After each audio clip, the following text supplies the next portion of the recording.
All right, well, welcome back.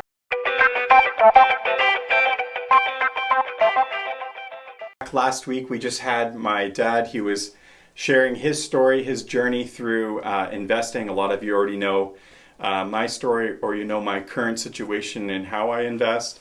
So it's just nice to get that history, right? Because it does play a factor in how we think. It's not necessarily the whole picture, but it's kind of nice to get that. Yeah. And so today I thought it would be a good idea to just kind of chat a little bit about, the education, maybe about mindsets, things that you might have thought about when it came to the pitfalls of doing nothing, right? And stuff like that, because, being at the age that you are, just kind of assessing your situation, there's a lot of other people that are out there. And so the key here is to kind of give an encouragement to people that may be in a similar kind of situation, because it's not always easy to try to help or to try to navigate through the investing world and investing space. So, like with the education, I would say, you've been at some of the courses online, checking out some of the stuff around Good Fruit Investors, and then just through the small conversations when we have like family gatherings and stuff like that. We've had lots of things happening that way. What are some key educational nuggets or thoughts that get brought up that you find have been a little bit of like a shifter in how you might have thought around investing? Well, I think one of the things that I realized with looking at the stock market and kind of understanding it more, how there's certain investments that can be less risk. And for us, that's a big thing for us is, we don't have years to risk.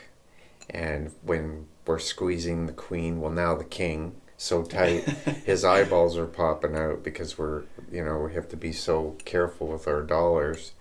You want to make sure you're putting it in a place where it's not going to just blow away.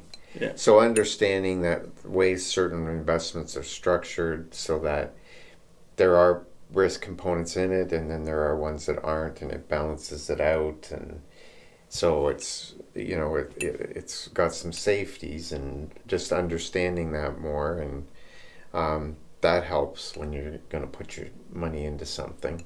Yeah.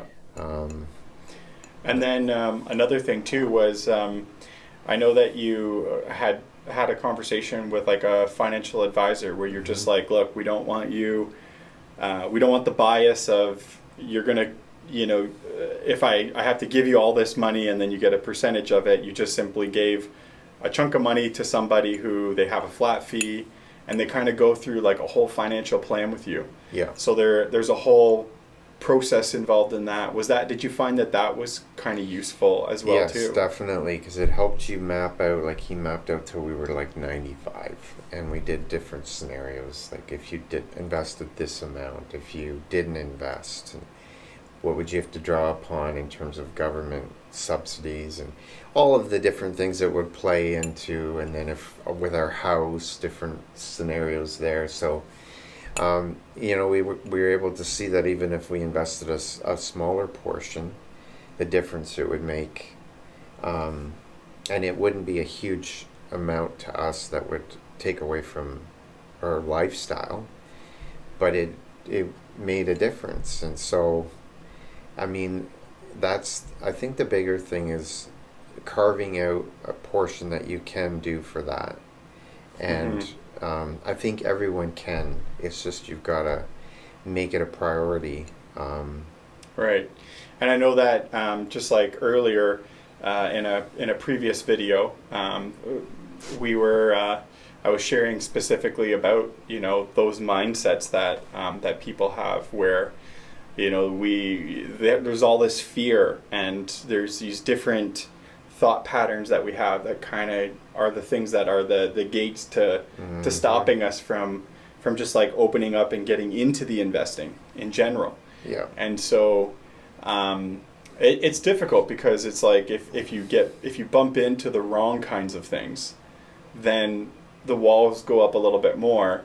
But as you find the right stuff, right, that's kind of where it kind of helps to open it up and say, okay, you know what, I do have the ability to get into investing. And like you're saying, I can take a low risk type of an investment strategy, and I can actually implement that in my life. And the thing for us, the way we invest is, whatever we do invest, we're willing to, if that completely goes away, like, we're not dependent on it. We want it, and we want it to make money, but we're like, it's not like for us, we're not leveraging stuff that's going to put us at risk. Right, yeah, you're lowering your risk of all of the things. So it's extra. Yeah, it's extra, yeah. No, it's good. So, thanks for sharing some thoughts on investing. And if you're at that stage of being in your 60s, just know it's never too late, right? Baby steps. Baby steps.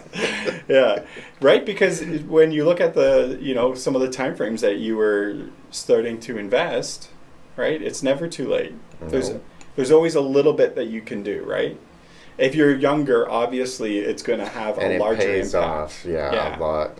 Like more. if you were to think back in the past, and would you have changed a few things? Yeah. Even $100 a month when we were younger. If we had just lock it away, just pretend you don't even have it, and just figure it out with everything else. Mm-hmm. It would have made such a huge difference. But we didn't have an understanding of the market and how it works. Right. Well, thanks for joining everybody here on the internet for having me on the show, and so hopefully that was an encouragement to someone. And then next month we're going to get into a whole new series of topics, and we're going to continue this journey of self-investing and doing passive investing, looking at different strategies that have been proven, researched, all of that. And if you're wanting to jump into any of this stuff, Good Fruit Investors, we have a course that you can take called 10 Pillars of Investing. It's free, as well as Avoiding Scams course. It's completely free. We feel like those are some things that everybody should have for free. Mm-hmm. And then our shows, we have a monthly newsletter where we kind of say, here's the series of shows that are coming out. And you can just kind of follow along with what's going on, or just subscribe to us on YouTube, and you can follow along that way as well. And then in our community, if you're interested, we have like more courses that you can dig into, as well as just a community space where people that are like-minded want to just be able want to just like share and have thoughtful discussions. And so those are things that we have at Good Fruit Investors. And it's the perspective that we're trying to push forward, that you have the ability to do it, and there's a lot more at your fingertips and at your disposal to make your situation better financially. For sure.